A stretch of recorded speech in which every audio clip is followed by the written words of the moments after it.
ګرانو کتونکو سلامونه کوم. ملک خان شیرپوست تاسو په خدمت کې حاضر دی. ګرانو کتونکو نننی ویلاګ زما په یو شخصیت باندې دی. د شخصیت په خاندان خبرې نه کوم، خو په خاندان باندې خبرې اترې کوم. نو په هغې باندې به خبرې ډېرې زیاتې ګرانې شي او ډېرې به اوږدې شي. خو په مذهبي کچ باندې خبرې کوم. نو مذهبي چې کوم دی 400 نه پښتونخوا نه پاکستان بلکې په عالمي کچ باندې دا خاندان یادیږي. او بیا خو په سعودي عرب کې چې کوم دی د خاندان یو بیل عزت دی او هغه عاشق رسول فخر کشمیر الخاج محمد امین باباجي صاحب په وجه باندې یو داسې یو ډېره ستره هستي چې په حاجي آباد شریف کې پرته ده. ګرانو کتونکو ډاکټر محمد شفیق عمرزی حاجي آباد شریف ډېر کم عمره پی ایچ ډي یې کړې ده. د قابلیت صفت چې تقریر اوریدلی یا چا کتلی وي نو هغه به صفت کوي، خو زه خپل ځاني قابلیت منم. او بل په دې ملک په سیاست کې د ډاکټر محمد شفیق یو خپل کردار دی. هغه په کوم وخت کې مخې ته راغی کله چې د فرانس د توهین رسالت پیښه مخې ته راغله او په دغه کې بیا کم تحریک وچلو او هغه ټیم کې خادم حسین صاحب ژوندی و او په دوی کم ظلم بربریت او جبر وشو خو میدان یې پرې نه ښودو. رسا پرې ډزې وشولې خو میدان یې پرې نه ښودو. 53 نه زیات کارکنان د ده د وړاندې مړه شو خو میدان یې پرې نه ښودو. په سوونو کارکنان یې مات کنډم شو خو میدان یې پرې نه ښودو. په کور باندې په سوونو پرس والا رالل توړ پوړه یې وکوله، په لکونو په کروړه نقصان یې ورله ورکړو خو میدان یې پرې نه ښودو. ولې پرې نه ښودو؟ د حضور پاک صلی الله علیه و وسلم په عشق کې دغه پوړو کې د مال کې برابر هم نه ګڼي. دا کم ظلمونه چې دې کم عمره سیاسي مشر سره وشو. من ضروري په دې ګڼو چې یو خو زموږ د 400 او بیا 400 کې د عمرزو او بیا د عاشق رسول فخر کشمیر الخاج محمد امین باباجي صاحب نوسې دی. د دوی والد صاحب ستر علمدین الحمدلله صاحب یو ډېره ستره هستي بلکې دا ټول خاندان. خو ډاکټر محمد شفیق صاحب چې دې وخت کې د مجلس شورا مرکزي مشر دی، دې وخت کې چې کوم دی د مذاکراتي کمیټې چې د دې نه مخکې شیخ رشید او د هغې هغه ټولې کابینې ورته منتونه کولو په دې خپو کې ورته لغړېدل مخې ته دی او خادم حسین صاحب به څه وي چې دغه کم عمره ماشوم د ده نه بغیر به بل چا سره مذاکرات نه کیږي او د خپل بچو نه پې زیات اعتماد کو. بیا دا اوس چې کوم بل په دې کې دا 27 ورځې د پیدل مارچ یې وکړو د کراچۍ نه لاهوره پورې او لاهور نه اسلام آباده پورې. نو په دې کې رانا ثناء الله او دا ټول ورته په دې خپو کې ناستو. هغه هم ډاکټر محمد شفیق صاحب عمرزی دوی سره مذاکرات کول.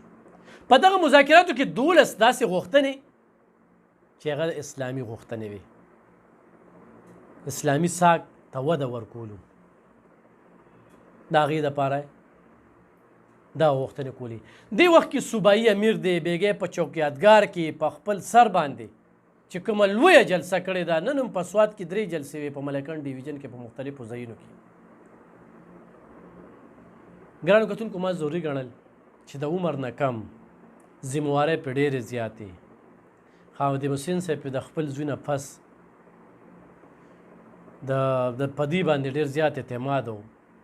بیا یې مرکزي مشر کو، بیا دوی خپل پټکې چې کوم دی د هغوی فرزند ته ورکړه او نن د هغوی فرزند کې ما قابلیت شته چې په میدان خو کلک لګیا وي.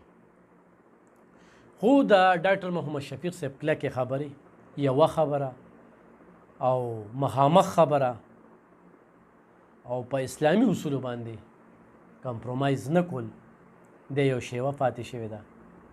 نو نن خو په پاکستان کې غټ غټ سیاستدانان دي نو د ډاکټر محمد شفیق نوم به پکې یادېږي. یو د باباجي صاحب سایه بل د والد صاحب دعاګانې، بل د خپل قابلیت، خو د هغه د دین لحاظ سره خبرې اترې کوو. په حاجي آباد شریف کې یو ډېره لویه مدرسه چلی، خو زما دلته کې سیاسي چې په پېښور نه یو حلقې نه الیکشن کړی دی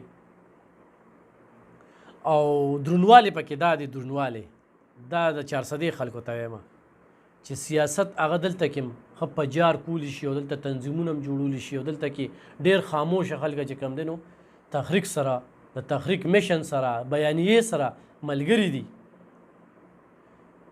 خو د ډېرو خلکو د عزت افزایۍ دپاره دلته کې هغه شان خاموشي اختیاروي.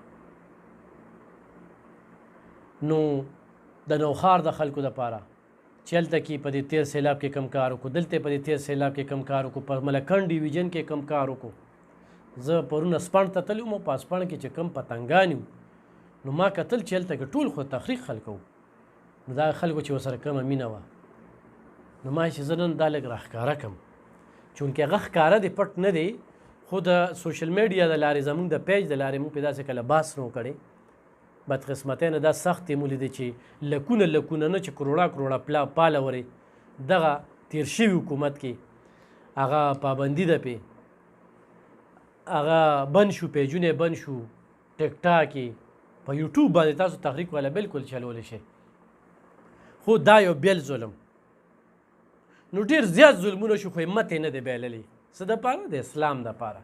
ډېرې سختې پې تېرې شولې، په چکۍ کې بند شو، نوکونه ترې ویستلی شو، په نوتراشونو بیړۍ پکې په جیلونو کې چې په ده کومې سختې تېرې شوي وي، کله چې هغه قصه کوي نو دا وجود به دې بغنېږي، خو بیا مې همت نه دی بایللی.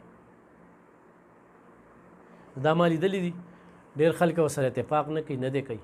یو شخصیت دی، د شخصیت نه انکار نشته، سیاسي خدماتو نه انکار نشته، سوشل ورک نه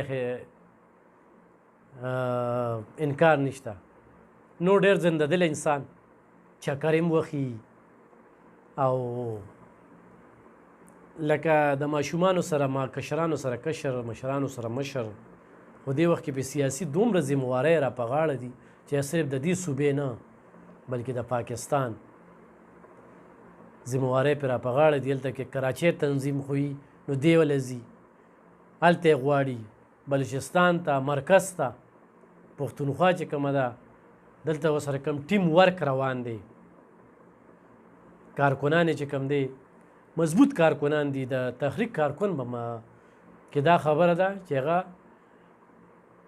رستو کېږي نه رستو کېږي په دې نه چې هر سړی په دې کې خبرې کوي، زما د خبرو سره هم څوک اختبار کوي، نو زه په دې باندې چې ثواب په نیت باندې. نو دغه شان دی چې په دې ډله کې هم څوک دي نو هغوی وایي یاره ځان له آخرت ښه کوو. نور له حکومت یې نه دی کړی، نه ورته حکومتي واګې میلو شوي دي، نه ورته وزارتونه میلو شوي دي. ډېر تندکونه هم خوړلي دي، یو تندک په تحریک باندې وخورئ پته ورته ولګي او په ماضي کې ورته ښودلې ده. بغیر وسایلو، بغیر حکومتي وسایلو په خلکو کې چې کوم وش کړی دی په هر سیلاب کې. خو ډاکټر محمد شفیق صاحب دلته یو شمېر خلکو ته کاروبارونه جوړ کړي دي، پمپونه، سلایي ماشینونه، کورونه. نو ډېر زیات باس پې کېږي، خو ما څو خبرې کول غوښتل، انشاءالله بیا به پې خبرې اترې کومه. ګرانو کتونکو بیا ورته وایم چې ډاکټر محمد شفیق صاحب هغه د دې 400 عمرزو سیمې سره تعلق ساتي. د عاشق رسول فخر کشمیر الحاج محمد امین باباجي صاحب نوسی دی، د ستر علم دین الحمدلله صاحب فرزند دی، د مجلس عملي مرکزي، د مذاکراتي کمیټې او د صوبایي امیر د تحریک دی، او خادم حسین رضوي صاحب ورته خپل زوی ویلو ډېر زیات اعتماد پې کوي، نن هم پې د هغوی خاندان اعتماد کوي. نو په دغه مقصد باندې الله دې کي چې په دې ملک کې اسلامي نظام راشي. نن خلک د افغانستان مثالونه ورکوي، په دې ملک انصاف نشته، په دې کې احتساب نشته. نن هر سړي لوټ مار شروع کړی دی او انخطې ده او بس راجمع کوي. خو هغه بیروکریټ دی او هغه سیاسي خلک دي. د ټولو مخکې په دې ملک احتساب پکار دی او د احتساب والا خلک پکار دي چې چا نه یریږي نه. دلته کې چې دا کرسۍ ته ورسي نو بیا به تعلقات جوړوي. نو په دغه وجه باندې ملک لوټ کېږي او دغه خلک ښه کېږي او نن عوام چې کوم دی د زوال سره مخ دي نو دې خبرو ته توجه پکار ده. ډېره مننه.